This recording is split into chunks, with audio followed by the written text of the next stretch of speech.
का फक्त आदिपुरा कर्नाटकामधील मतदारसंघाचा दाखल केली ठेवला. अनेक बोगस मते दोन निवडणूक तोडण्याचा प्रयत्न कसा केला गेला त्याची सविस्तर माहिती, इत्थंभूत माहिती जी आहे ती राहुलजींनी मांडलेली आहे.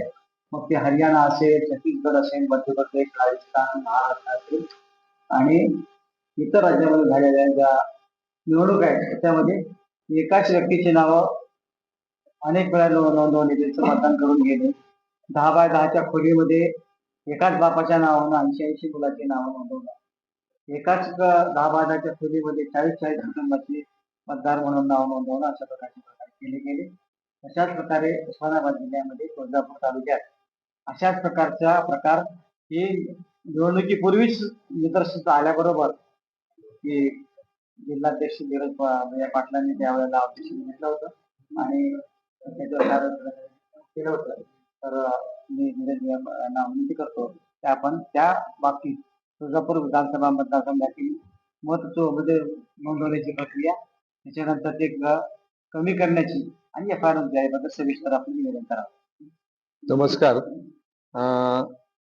आताच आमचे वरिष्ठ उपाध्यक्ष सय्यद खलील सर यांनी आपल्याला सांगितलंय की वोट चोरीबद्दल राहुलजी गांधी संपूर्ण देशामध्ये या ठिकाणी जनजागृती करत आहेत. आणि आज त्याच अनुषंगानं की हे बोगस मतदान प्रक्रिया कशा पद्धतीनं झाली त्याबद्दल आपण एक सविस्तर या ठिकाणी ह्या पत्रकार परिषदेच्या माध्यमातून आपणास पत्रकार बांधवांना त्यांच्यापासून सर्व जनतेला आणि प्रशासनाला या ठिकाणी आपण सांगत आहोत की आम्ही उद्याच कीर्तिकुमार पुजारी यांना जिल्हा काँग्रेस कमिटीतर्फे एक निवेदन देणार आहोत, ज्यामध्ये 17/10/2024 रोजी विधानसभा 241 तुळजापूर मतदारसंघ मध्ये येथे अरविंद बोळंगे तहसीलदार यांच्या मार्फत 6095 बोगस मतदार नोंदणी करण्याकरता FIR नोंद केलेला आहे, तो निवडणूक आयोगाने केलेला आहे. त्यामध्ये ज्यावेळेस ह्या प्रोसेस चालू होती, ह्या मतदान म्हणजे ज्यावेळेस उमेदवारी डिक्लेअर व्हायची त्यावेळेस मी दिल्लीमध्ये होतो. आमचे कार्यकर्ते संजय वाघोले जे हंगरगानळ तालुका तुळजापूरचे आहेत, त्यांनी मला फोन केला की 170 नावं जे आमच्या गावातील नाहीत अशांची या ठिकाणी फॉर्म 6 च्या माध्यमातून ऑनलाईन नोंदणी होत आहे. तिथं BLO म्हणून गिरी म्हणून होते. ज्यावेळेस त्यांनी मला फोन केल्यानंतर मी त्याच वेळेस अरविंद बोळंगे यांना फोन केला की अशा पद्धतीची नावं ऑनलाईन यायला लागले, त्यांना तुम्ही मंजुरी देऊ नका. आणि त्या दिवशीचा हा 16/10/2024 या ठिकाणी मी अर्ज जयंत इंगळे, ऍडव्होकेट जयंत इंगळे यांच्या मार्फत मी त्यावेळेस दाखल केलेला आहे.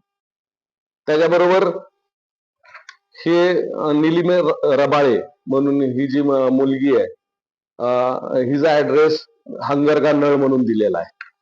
परत आरोही सगाटे ही एक मुलगी आहे, तिचा दिलेली, पण ती तिथं राहत नसून हंगरगानळ हे आधार कार्डावर नाव आहे. परत शैलेश सालगे, किशोर सालगे हे एक त्याच्याबरोबर दिलेलं आहे. तुषार पंकज इनागाटे आणि दुसरं भूमी सगरे काहीतरी नाव आहे. ही तिथली रहिवासी नसून त्यांनी बोगस पद्धतीनं ऑनलाईन केलेली आहे. अशी जर मग सगळ्या आम्ही काँग्रेसच्या कार्यकर्त्यांना, BLA म्हणजे बूथ लेवल एजंट जे काँग्रेसचे नोंदणीकृत एजंट आहेत बूथ लेवलचे, त्यांना आम्ही सांगितलं की प्रत्येक गावामध्ये तुम्ही चावडी वाचन करा. आता जिथं आमचे कार्यकर्ते होते तिथं त्या ठिकाणी 6095 नावं निघाली. परंतु जिथं आमचे कार्यकर्ते नाहीयेत, ज्या बूथवर आमचं काँग्रेस सक्षम नाहीये, त्या ठिकाणी मात्र मोठ्या प्रमाणामध्ये बोगस मतदान नोंदवलेलं आजही आहे. आम्ही ह्या याद्या चालण्याचं काम अजूनपर्यंत करत आहे. ज्यावेळेस AICC आणि राहुलजी गांधींचा संदेश आम्हाला आला की ह्या मतदार याद्या तुम्ही सगळ्यांना परत एकदा या ठिकाणी आपण चावडी वाचनच्या माध्यमातून किंवा कार्यकर्त्यांच्या माध्यमातून ह्या सगळे ज्यावेळेस चालण्यास चालू केलेले आहेत त्यावेळेस अनेक या ठिकाणी अजून धक्कादायक प्रकार उघडकीस येत आहेत. परंतु हे जे काही 6,095 जी नावं निघालेली आहेत त्यामध्ये ज्यावेळेस गुन्हा दाखल झाला, सायबर गुन्हा दाखल केलाय म्हणून सांगतायत, परंतु 10 महिने झालं अजूनही कुठेही ऍक्शन ह्या कलेक्टर मार्फत किंवा प्रशासनामार्फत निवडणूक आयोगामार्फत घेतली गेली नाही. म्हणजे तपास यंत्रणा तर कुठंच त्या ठिकाणी दिसत नाहीये, तपासातलं म्हणजे प्रगती तर कुठंच दिसत नाही. म्हणून ह्या पत्रकार परिषदच्या माध्यमातून, कारण की आम्ही उद्या तर हा अर्ज या ठिकाणी कीर्तिकुमार पुजार जे जिल्हाधिकारी आहेत तथा जिल्हा निवडणूक अधिकारी आहेत त्यांना हा अर्ज देणार आहोत की येणाऱ्या काळात ही तपास तुम्ही करणार आहेत का, नाहीतर आम्हाला पुढचा मार्ग रिकाम आहे. कारण की ऑलरेडी मी काही मुद्द्यांवर सीसीटीव्ही फुटेजच्या मुद्द्यावर तसेच 17C फॉर्मच्या अवेलेबल जे काय आमच्या काही बूथवर अवेलेबल झालेत 17C फॉर्म आणि काही बूथवर अवेलेबल झाले नाहीत, त्यासाठी ज्यावेळेस आम्ही निवडणूक निर्णय अधिकारीकडे गेलो तर त्यावेळेस ते म्हटले की आमच्याकडे नाही, तुम्हाला हायकोर्टात जावे लागेल. ते रिट पिटिशन, इलेक्शन पिटिशन मी केलेलं आहे. परंतु या ठिकाणी परत एकदा मला त्यामध्ये आमच्या प्रेमध्ये बदल करून हा सुद्धा मुद्दा घालावा लागणार आहे की हे जे काही 6,095 जी बोगस नावं आहेत त्याच्यामध्ये ते तपास यंत्रणा करत नाहीत आणि पुनश्च एकदा अजून तुळजापूर विधानसभा मतदारसंघामध्ये अनेक नावं पुढे येण्याची शक्यता आहे. आणि ह्याच्या मागे सूत्रधार कोण आहे हे सुद्धा मास्टर, कारण की एका IP ऍड्रेस मधून किंवा एका मोबाईल वरून 5च नावं त्या ठिकाणी ऑनलाईन घेतली जातात किंवा त्या ठिकाणी रजिस्टर्ड होतात. मग एवढे 6,095 नावं ज्यावेळेस रजिस्टर्ड करायचे असेल, कमीत कमी 2,000 सिमचा वापर केला गेलेला आहे. ह्याच्यामध्ये 2,000 सिमचा वापर केल्यानंतर त्या सिमचं रजिस्ट्रेशन कुणी केलंय, काय केलंय, आपल्याला हे पोलिसांकडूनच कळणार आहे किंवा पोलीस तपासामध्येच हे पुढे येणार आहे. ह्याच्या मागे फार मोठ्या शक्तीचा उपयोग झालेला दिसतोय. त्यामुळं या ठिकाणी फार मोठी शक्ती याच्या मागे या बोगस मतदानच्या रॅकेटमध्ये काम करते की काय हा फार मोठी शंका आहे. शंका म्हणायच्या ऐवजी आज समोर प्रूफ आहे. राज्यात प्रथम एक उदाहरण आहे की कुठेही FIR नोंदवला गेलेला नाही बोगस प्रक्रियेबद्दल. या ठिकाणी राज्यामध्ये मला वाटतं की तुळजापूर विधानसभामध्येच हे प्रकार झालेला आहे, जिथं FIR निवडणूक आयोगाने नोंदवलेला आहे. आणि मला वाटतं की आपले विद्यमान खासदार ओमदादा निंबाळकरांनी सुद्धा हा मुद्दा या ठिकाणी दिल्लीमध्ये प्रेसमध्ये उचलून धरलेला आहे. मी त्याच्या मनापासून अभिनंदन करतो. परंतु या ठिकाणी हा विधानसभा मतदारसंघातील ह्या 6,095 जी काही बोगस नावं आहेत आणि अजून काही निघणारी बोगस नावं आहेत, कारण की त्यावेळेस फार वेळ कमी होता.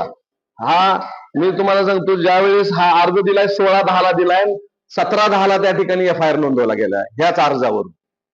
आणि हा हंगरगा नळला ज्यावेळेस निघालं त्यानंतर सगळ्या तुळजापूर मतदारसंघामध्ये ज्यावेळेस आम्ही सांगितलं त्यावेळेस 6,095 निघाले. परंतु ऑलरेडी आधी जी काही दिलेली ऑनलाईन जी मतदार नोंदणी असेल जी ऑनलाईन झालेली आहे त्याला कोण जिम्मेदार आहे, त्याचं परीक्षण आम्हाला त्या ठिकाणी करता आलं नाही कारण की वेळ कमी होता.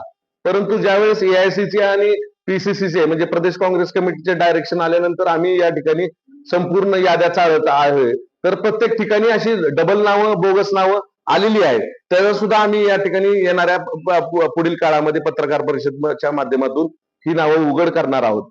परंतु मला या ठिकाणी पत्रकार बंधूंच्या माध्यमातून सांगायचंय की फार मोठ्या प्रमाणामध्ये हे रॅकेट असून इतर मतदारसंघातलं मला एवढी जास्त अभ्यास नाही, परंतु ह्या रॅकेटच्या मागे मास्टर माइंड कोण आहे हे शोधून काढणं गरजेचं आहे आणि ते येणाऱ्या पोलीस तपासामध्ये पुढे येईल.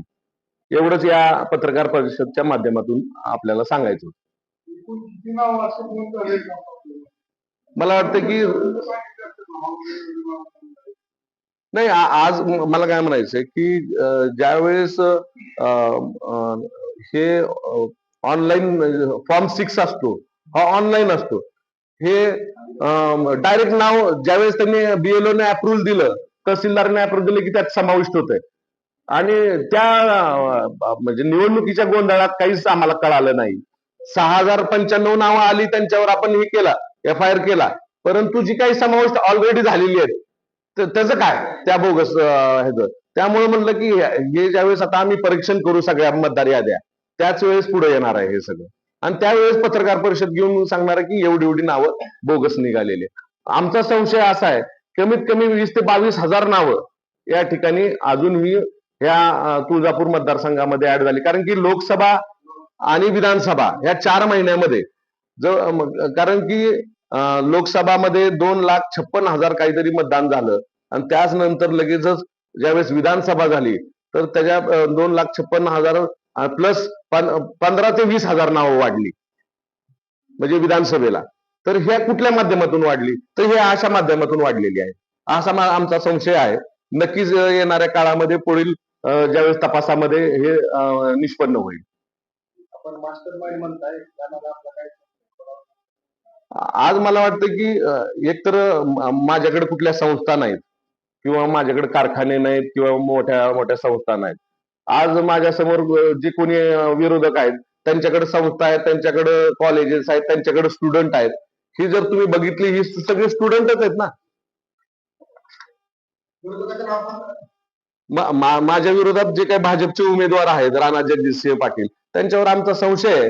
आज नक्कीच पुढे या तपासामध्ये, पण आज तपास पारदर्शकतेने होणार आहे का हा सगळ्यात मोठा मुद्दा आहे. मग आज ही तक्रारीसाठीच आम्ही पत्रकार परिषदेच्या माध्यमातून उद्या कीर्तिकुमार पुजारी यांना हे पत्र देत आहोत की तुम्ही काय करणार आहेत, हे पुढचं ह्याच्यात तपास होणार आहे का नाही.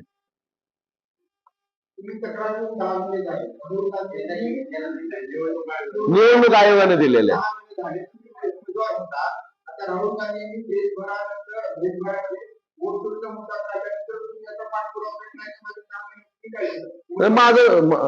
माझं रीट पिटिशन काही मुद्द्यांवर आहे आणि त्याच्या माझ्या तारखा चालू आहेत. आज मी हे जे काही मुद्दा आहे वोट चोरीचा किंवा बोगस मतदानाचा हा सुद्धा त्यामध्ये ऍड करणार आहे. आणि नक्कीच मला वाटतंय की राहुलजी गांधी यांनी तर आम्हाला सगळ्यांना जागा केलेलंच आहे, अख्ख्या देशाला जागा केलेलं आहे. परंतु जी काही डबल नावं आहेत, जी काही बोगस नावं आहेत, त्याच्यावर सुद्धा आता आम्हाला, कारण की ह्या 6,095 नावावरच काही झालेलं नाही, तर जी काय आधी समाविष्ट झालेल्या नावावर तर काय होणार आहे.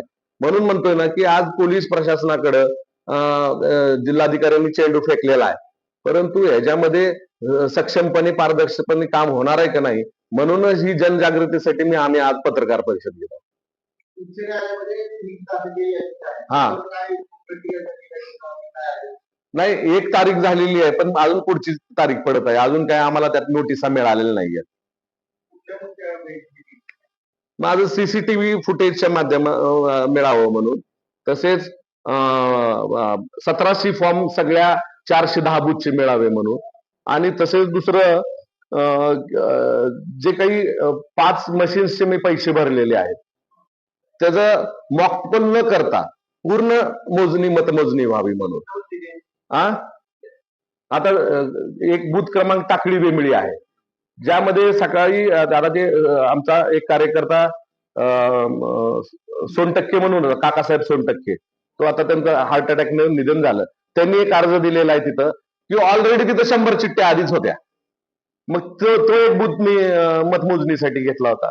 गुगीच्या बूथवर 17C वर एक आकडा आहे आणि डिक्लेअर केलेला एक आकडा आहे, ते दुसरं बूथ घेतलेलं आहे. तुळजापूर तालुक्यातले 2 बूथ घेतलेले आहेत आणि 72 गावातले 3 बूथ घेतलेले आहेत.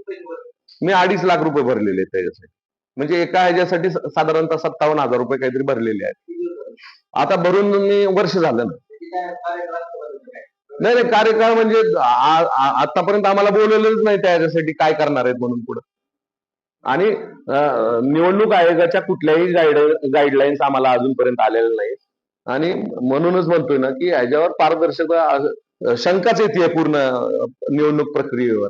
म्हणून या ठिकाणी आज आपण पत्रकार परिषदेच्या पत्रकार बंधूंच्या माध्यमातून सर्व मीडियाला या ठिकाणी आम्ही आणि जनतेला जागा करण्यासाठी ही पत्रकार परिषद घेतली.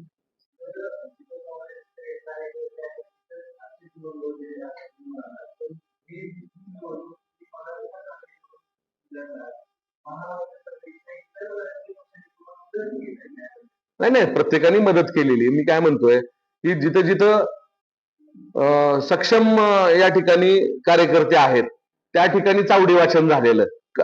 मला वाटतं की 410 बूथ आहेत, 410 बूथवर चावडी वाचन झालेलं नाहीये. साधारणतः 294 बूथवर या ठिकाणी चावडी वाचन झालं. परंतु उर्वरित काही मला वाटतंय की तिथं सक्षम BLA नसला असेल, काँग्रेस कार्यकर्ता नसेल, महाविकास आघाडीचा कुठलाच कार्यकर्ता नसेल, त्या ठिकाणी काहीच वाचन झालेलं नाही, काहीच झालेलं नाही. ऑलरेडी ती समाविष्ट करून घेतलेली नाव आहे. त्या म्हणूनच म्हटलं ना की आम्ही सुद्धा त्या संपूर्ण, कारण की 410 बूथचे 410 मतदार याद्या बघणं फार मोठं कठीण आव्हान आहे. तर आम्ही ते ह्या आठवड्यात पूर्ण काम, आमचं काम चालू आहे. तर त्या आठवड्यात पूर्ण झाल्यानंतर आम्ही तुम्हाला सक्षमपणे पत्रकार परिषद घेऊन मांडतो की ह्याच्यामध्ये अजून किती बोगस नावं आहेत.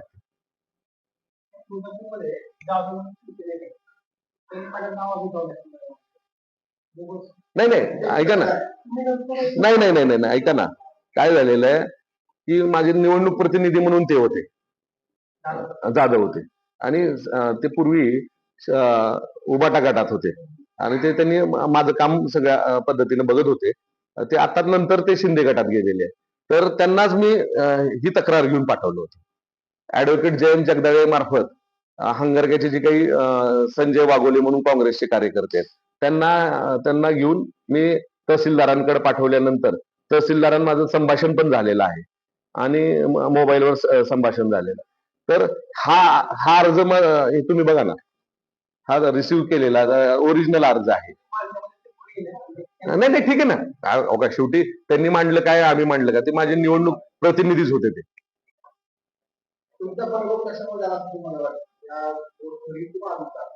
नाही, हे एक हा एक घटक म्हणण्यापेक्षा हा एक मला वाटतं की कारण असेल हे एक.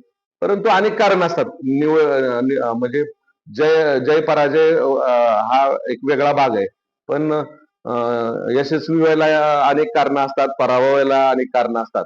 त्यामुळं हा एक त्याचा भाग म्हणून मी सांगतो की ह्या कारणामुळे सुद्धा माझं या ठिकाणी फार मोठं नुकसान झालेलं आहे मला.